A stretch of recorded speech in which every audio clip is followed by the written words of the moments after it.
ಮಹಾಲಕ್ಷ್ಮಿ ದೇವಿಗೆ ವಂದಿಸುತ್ತಾ ಇವತ್ತು ಮಾನ್ಯ ಮುಖ್ಯಮಂತ್ರಿಗಳು ಸಿದ್ದರಾಮಯ್ಯ ಸಾಹೇಬರು ಇವತ್ತು ರಾಜೀನಾಮೆ ನೀಡಿದ ನಂತರ ಮತ್ತೊಬ್ಬ ಮುಖ್ಯಮಂತ್ರಿಗಳಾಗಿ CLP ಮೀಟಿಂಗ್ ಇನ್ನು 2 ದಿವಸದಲ್ಲಿ ಆಗುತ್ತದೆ. ಕರ್ನಾಟಕ ರಾಜ್ಯದಲ್ಲಿ ಸನ್ಮಾನ್ಯ ಶ್ರೀ ಸತೀಶಣ್ಣ ಜಾರಕಿಹೊಳಿ ಅವರು ಕಳೆದ 30 ವರ್ಷಗಳಿಂದ ಒಂದು ಕಪ್ಪು ಚುಕ್ಕಿ ಇಲ್ಲದೆ ತಮ್ಮ ಸಾಮರ್ಥ್ಯವನ್ನು ಇಡೀ ಕಾಂಗ್ರೆಸ್ ಪಕ್ಷಕ್ಕೆ ತೋರಿಸಿದ್ದಾರೆ. 4 ಬಾರಿ ಮಂತ್ರಿಯಾಗಿ ಕಳೆದ ಬಾಯಿ ಇಲೆಕ್ಷನ್ದಲ್ಲಿ ಶಿಗ್ಗಾಂವ್ ಇಲೆಕ್ಷನ್ ಇರಬೇಕು, ಬಾಗಲಕೋಟೆ ಇಲೆಕ್ಷನ್ದಲ್ಲಿ ಸಾಕಷ್ಟು ಕೆಲಸ ಮಾಡಿ ಆ ಅಭ್ಯರ್ಥಿಗಳನ್ನು ಅತ್ಯಂತ ಪ್ರಚಂಡ ಬಹುಮತದಿಂದ ಆರಿಸಿ ತಂದಂಥ ವ್ಯಕ್ತಿ ಯಾರೆಂದರೆ ಅದು ಸತೀಶ್ ಜಾರಕಿಹೊಳಿ ಅವರು.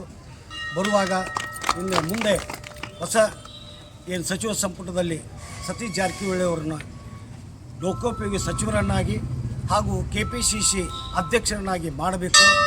ಅವರನ್ನು ಕೊಟ್ಟರೆ ಇಡೀ ರಾಜ್ಯಾದ್ಯಂತ ಸಂಪೂರ್ಣ ತಮ್ಮ ಹಿಡಿತದಲ್ಲಿ ಇಟ್ಟುಕೊಂಡು ಮುಂದಿನ 28ರ ಇಲೆಕ್ಷನ್ದಲ್ಲಿ ಮತ್ತೆ ಕಾಂಗ್ರೆಸ್ ಸರ್ಕಾರ ರಾಜ್ಯದಲ್ಲಿ ಬರುವುದರಲ್ಲಿ 2 ಮಾತಿಲ್ಲ.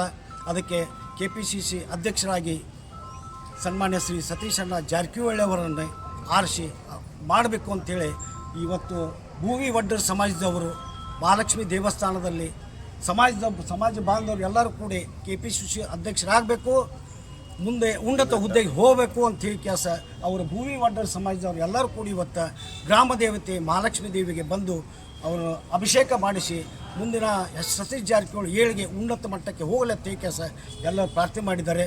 ಎಲ್ಲರಿಗೂ ಧನ್ಯವಾದಗಳು.